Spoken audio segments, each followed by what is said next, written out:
Odisha आसिबे dream girl Hema Malini Bhubaneswar उत्तर कटक किशननगर सभा करने सहित पिपिली रे रोड शो करेंगे ड्रीम गर्ल हेमा मालिनी सेपरी आसंता काली भुवनेश्वर रोड शो करेंगे नड्डा 2 दिनिया गस्तर आसुवा बेले आज संध्यारे भुवनेश्वर पहुंचवा पर एक होटेल में बीजेपी महिला मोर्चार एक बैठक में जोगदेवे आसंता काली सकाळू माउसीमा छक ठारू लिंगराज मंदिर जाए रोड शो करेंगे पर पद्मपुर सुंदरगढ़ समावेश में जोगदेवे सेहीपरि 16-17 तीन राज्यर मुख्यमंत्री ओडिशा रे प्रचार करेंगे तेबे यार भितर आसाम मुख्यमंत्री 16 हिमंत विश्व शर्मा ब्रजराज नगर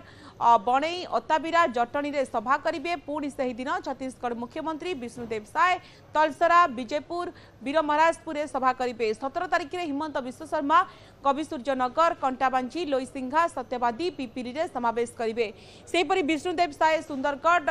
वीरमित्रपुर प्रचार करेंगे सेहीपरि 17 राजस्थान मुख्यमंत्री भजनलाल शर्मा सानई खमुंडी 10 गला जी उदयगिरी रे प्रचार करेंगे नरसिंहपुर 8 गड़े प्रचार करेंगे अश्विनी वैष्णव परदिन बणई सुंदरगढ़ ठारे 2टी सभा करेंगे 17 पुणी राउरकेला आसुछंती केंद्र गृहमंत्री अमित शाह। आमर राष्ट्रीय सभापति मान्य श्री जेपी नड्डा जी संध्या समय भुवनेश्वर पहुंचे पहुंचला पर भुवनेश्वर एक भारतीय जनता पार्टी द्वारा लॉन्च होता सुभद्रा योजना से कार्यक्रम उपरे गोटे सभारे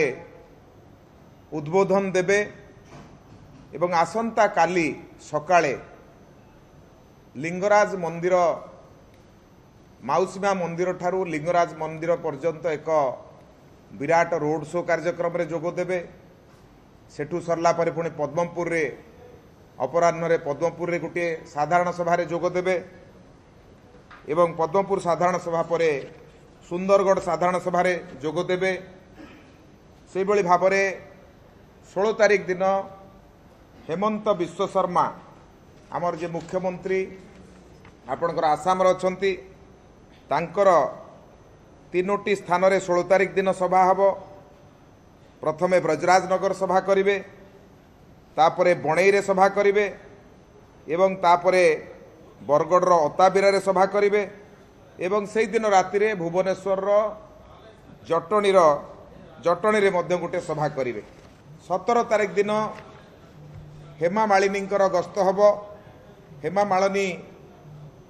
भुवनेश्वर नॉर्थ भुवनेश्वर गोटे सभा करेंगे कटकर किशोर नगर रे गोटे जनसभा को संबोधित करेंगे एवं पिपिली रे मध्य गोटे रोड शो को जोग देबे।